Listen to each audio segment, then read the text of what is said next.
نیند اپنی جگہ۔ اس کی اس بات نے میرے اندر آگ سی بھڑکائی۔ میں نے کہا دیکھو یہ مجھ پہ نا احسان والا جملہ دوبارہ مت بولنا، میں کچا چبا جاؤں گی تمہیں۔ تم نہیں کرتے تو ایک سے بڑھ کے ایک رشتہ تھا میرے لیے۔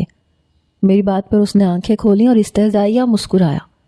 جانے من، اگر تمہارے لیے رشتوں کی لائن لگی ہوتی نا تو تم کبھی مجھ سے شادی کے لیے تیار نہ ہوتی، اتنا تو میں 100% کہہ سکتا ہوں۔ میں نے کہا یہ جانے من کسے کہا تم نے؟ دیکھو یہ میرے ساتھ نا تمیز والے الفاظ استعمال کیا کرو۔ وہ اٹھ کے بیٹھ گیا۔ تمیز والے الفاظ؟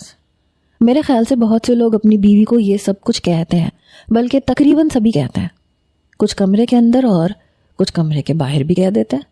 تو میں نے ایسا کون سا انوکھا لفظ کہہ دیا تم سے؟ دیکھو اگر تمہیں زمین پہ نیند نہیں آ رہی تو کوئی بات نہیں، یا بیڈ پہ لیٹ جاؤ سائڈ پہ۔ میری طرف سے تمہیں کھلی چھٹی ہے، جب چاہو بیڈ پہ لیٹ سکتی ہو۔ جن نظروں سے وہ مجھے دیکھ رہا تھا اور جس انداز سے کہہ رہا تھا، میں کبھی بھی اس کے ساتھ ایک بیڈ پہ نہیں سوتی۔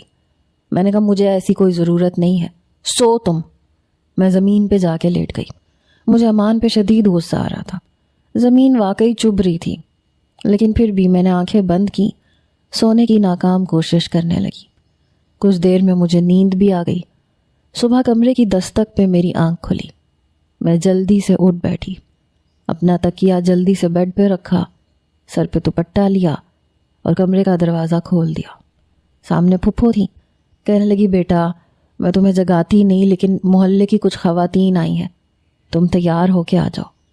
میں نے کہا جی میں آتی ہوں۔ نہا کے ہلکا پھلکا کڑھائی والا سوٹ پہنا، بس معمولی سا میک اپ کیا اور باہر آ گئی۔ محلے کی کچھ خواتین تھیں، ناشتہ وہ لوگ بنا کے لائی تھیں۔ کہنے لگی ہم نے سوچا کہ تمہارے والدین تو ہیں نہیں، تو یہ رسم ہم نبھاتے ہیں۔ پھپھو کے اپنے آس پڑوس میں کافی اچھے تعلقات تھے، میل ملاپ والی تھی، اس لیے پڑوسی بھی اتنی ہی چاہت دکھاتے تھے۔ امان کافی دیر سے اٹھا۔ ناشتہ میں اور پھپھو تو کر چکے تھے۔ میں نے کہا شام کو کیا بنانا ہے؟ کہنے لگی کچھ بھی نہیں، کھانا میں بناؤں گی، اب تم ایک ہفتے کسی کام کو ہاتھ نہیں لگاؤ گی۔ میں نے کہا یہ کیا بات ہوئی؟ میرا ہی گھر ہے، پہلے بھی تو میں ہی کام کرتی تھی۔